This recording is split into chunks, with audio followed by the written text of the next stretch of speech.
Najbolj fotografiran objekt dneva se je danes kopal v soncu.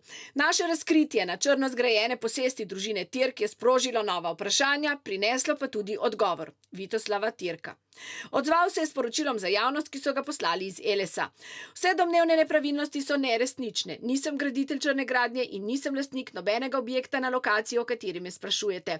Omenjeni objekti so v lasti družbe Virtus, v kateri nimam lastniških deležev. Tudi Vitoslav Tirk se je očitno začel zapletati. V odgovoru pravi, da ni lastnik nobenega od objektov, ki ležijo na teh zemljiščih, da ima roko gor podjetje Virtus. Pa poglejmo. Tole je zemljiškoknjižni izpisek danes. Popolnoma ažurirani podatki. Takole piše. Parcelna številka 402/13. To je tale parcela.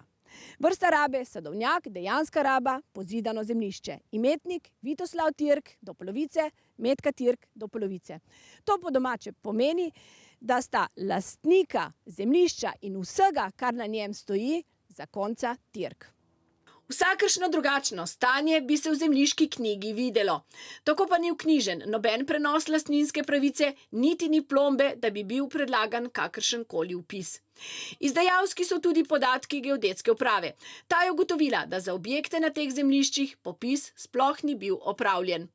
Lastnik sam teh podatkov ni sporočil, ne. Gurs jim je danes poslal poziv, naj pravilno evidentirajo nepremičnine. Ne samo Virtus, pošto lahko pričakuje tudi Vitoslav Tirk. In še nekaj danes ugotovil Gurs, tisto, kar smo že mi včeraj, da ta hišna številka tukaj nima kaj početi. Si je sam določil hišno številko, ki jo tudi ne bi smel, ne.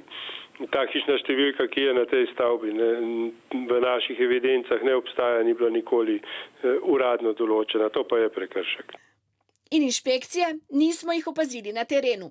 So pa danes priznali, da so anonimno prijavo za Tirkovo črno gradnjo dobili že leta 2007, a po naših informacijah si jo je šel inšpektor ogledati šele 3 leta kasneje. Celo fotografiral jo je in lastnika opozoril, da se zoper njega vodi postopek. Do danes se ni zgodilo nič. Zanimivo pa bi bilo slišati tudi, od kod podjetju Virtus v lasti Tirkovih sinov denar za gradnjo prestižne vile ali obeh vil, kot trdi Tirk. Po javno dostopnih podatkih je imelo podjetje z nič zaposlenimi leta 2007 50 000 evrov prihodka, leto kasneje 628 evrov, še leto kasneje pa 1500 evrov prihodka.